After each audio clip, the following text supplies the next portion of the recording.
নমস্কার বন্ধুরা, পম্পা কিচেন চ্যানেলে তোমাদের সবাইকে ওয়েলকাম জানাই। তোমরা সব কেমন আছো? আশা করি ভালো আছো। তো বন্ধুরা দেখো, আজকে বানাবো, শেয়ার করতে চলে এসেছি। বন্ধুরা আজকে বানাবো খাসির মাংসের ঝোল। তো বন্ধুরা আজকে দেখো, এই ভিডিওটা 2-3 দিনকার ভিডিও দেওয়া হয়নি। তো বন্ধুরা দেখো, খাসির মাংস নিয়ে নিয়েছি, ভালো করে পরিষ্কার করে ধুয়ে, প্রায় 500 মতো। তো বন্ধুরা প্রেসার কুকার মধ্যে দিয়ে দিয়েছি লবণ, হলুদ, তেল দিয়ে সেদ্ধ করতে দিয়ে দিয়েছি। আর দেখো পেঁয়াজ, আলু আর আদা রসুন বাটা আর জিরে ধনে লঙ্কা বাটা। তো বন্ধুরা উনুনের মধ্যে কড়াই বসিয়ে নিয়েছি, কড়াইয়ের মধ্যে তেল দিয়ে দিয়েছি। দেখো আলুগুলো দিয়ে দিলাম তেলের ওপর দিয়ে আলুগুলো দিয়ে ভালোভাবে নাড়াচাড়া করে ভেজে নেব। আলুগুলো অল্প করে আলু দিয়েছি।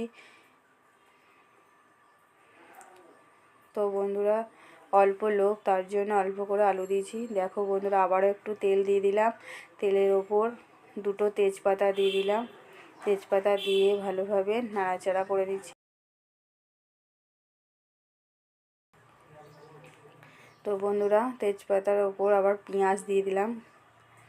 পেঁয়াজ 2টো মোটা মোটা 2টো সাইজের পেঁয়াজ কুচি করে নিয়েছিলাম, এই পেঁয়াজ কুচিগুলো দিয়ে দিলাম। তো বন্ধুরা দেখো পেঁয়াজটা ভাজা হতে থাকুক। খুব সুন্দর জ্বলছে উনুনটা, খুব তাড়াতাড়ি রান্না হয়ে যাবে, বেশিক্ষণ লাগবে না। কাঠের উনুন যদি এইভাবে জ্বলে তাড়াতাড়ি রান্না হয়ে যায়, বেশিক্ষণ লাগে না। তো বন্ধুরা দেখো আদা রসুন বাটা, জিরে লঙ্কা ধনে বাটা দিয়ে দিলাম। তো দিয়ে ভালোভাবে মশলাটা কষিয়ে নিচ্ছে। এই রান্নাটা আমরা সবাই মিলে করেছি। তো বন্ধুরা আমি, আমার ছেলে, আমার বর 3জন মিলেই করেছি। তো বন্ধুরা মশলাটা লেগে যাচ্ছিলো, তাই একটু জল দিয়ে দিলাম। জল দেওয়ার পরে একটু হলুদ দিয়ে দিলাম। মশলাটা ভালোভাবে কষিয়ে নিচ্ছি। তো দেখো লাল লঙ্কার গুঁড়ো ঝালের জন্য দিয়ে দিলাম। তো বন্ধুরা দিয়ে ভালোভাবে নাড়াচাড়া করে নিচ্ছি।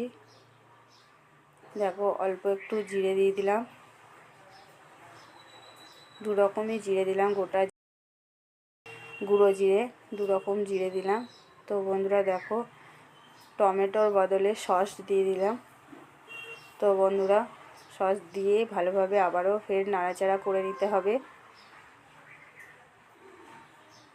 এটা আমার ছেলে নাড়ছে। দেখো বন্ধুরা ওর ইচ্ছা করেছে আমি রান্না করব, তাই দেখো বন্ধুরা চেয়ারের ওপর বসে খুন্তি নাড়াচ্ছে।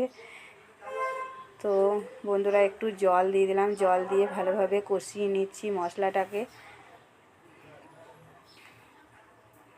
তো বন্ধুরা এইভাবে মশলাটাকে বেশ কিছুক্ষণ কষিয়ে নেওয়া হলো।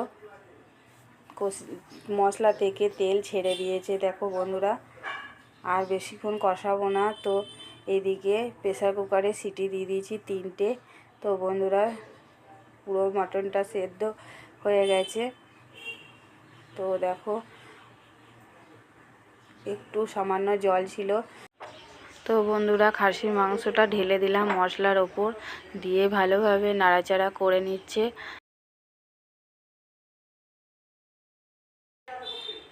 ভালোভাবে নাড়াচাড়া করে নিচ্ছি। আমি নাড়ছিলাম এতক্ষণ। আমার বর বলল আমি কষিয়ে দিচ্ছি ভালো করে মশলাটা দিয়ে। তো বন্ধুরা দেখো মশলার সঙ্গে পুরো মিশে গেছে একবারে। এরপর ভাজা আলুগুলো দিয়ে দিলাম, পুরো গলে গেছে মনে হচ্ছে দেখো। তো এত সুন্দরভাবে সিদ্ধ হয়েছে, আর বেশিক্ষণ নাড়ব না। তো এবার জল ঢেলে দিল। তো বেশি নাড়লে আরও গলে যাচ্ছে, তার জন্য আর বেশিক্ষণ নাড়াচাড়া করবে না। জল দিয়ে ভালো করে নাড়াচাড়া করে নিল। তো বন্ধুরা সেদ্ধ করার সময় লবণ দিয়েছিলাম, তাই আর লবণ দেব না। তো দেখো অনেকটা ঝোল মরে গেছে, এবার অল্প অল্প ফুটছে। এবার আমি মিট মশলাটা দিয়ে দেব ওপর থেকে ছড়িয়ে। দেখো বন্ধুরা বেশি দেব না, অল্প করে দেব। তো দিয়ে ভালোভাবে আবার নাড়াচাড়া করে নেবে। তো বন্ধুরা টেস্ট করে দেখছে, দেখো ফাইনাল লুক এই হচ্ছে আমাদের খাসির মাংসের পাতলা ঝোল। তো বন্ধুরা রাত্রেবেলায় রান্না হয়েছিল। তো বন্ধুরা দেখো কড়াইয়ে দিয়ে পুরো ওপরে তেলটা ভেসে উঠেছে, তাই একবার ভালোভাবে নাড়াচাড়া করে ঘেটে নিল। তো বন্ধুরা আমার ছেলেকে দিচ্ছে খেতে আমার বর।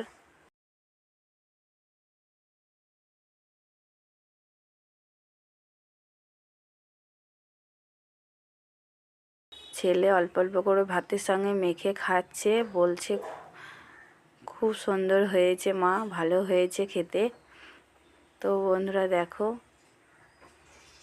খুব টেস্টি হয়েছিল, জানি না কেমন হয়েছে। তো বন্ধুরা তোমাদের যদি ভালো লেগে থাকে অবশ্যই লাইক করো, শেয়ার করো, কমেন্ট করো আর সাবস্ক্রাইব করতে ভুলো না বন্ধুরা। আমার পাশে থেকো। সবাইকে ধন্যবাদ, নমস্কার।